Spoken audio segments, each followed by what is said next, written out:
Sir, yesterday, the state of Tamil Nadu, the Tamil Nadu Assembly has resolved a special resolution moved by the Honorable Chief Minister of Tamil Nadu, Thalapathy Thiru M.K. Stalin, wherein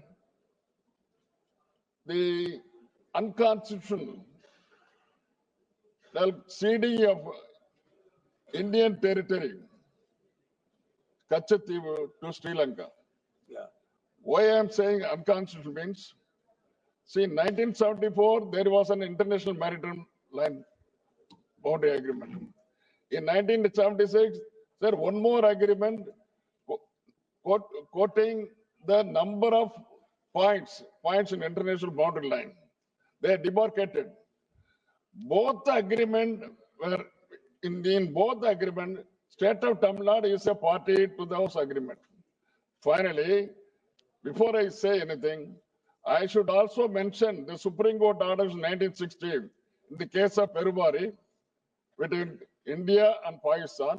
Supreme Court case clearly said that ceding of any land territory should not be done unless otherwise the parliament approves, parliament ratifies or recognizes.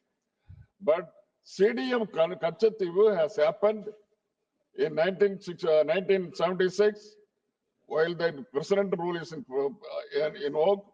Say they have not consulted the state government, they have not consulted the parliament, and without the ratifying of the parliament, this is unconstitutional. The Kachativu, which is the sole breadwinner and the area of fishing grounds of the state of Tamil Nadu is still unconstitutional. It should be retrieved by the honorable minister who are sitting there. They should intimate the Prime Minister of India, so our External Affairs Minister, so that it can happen quickly.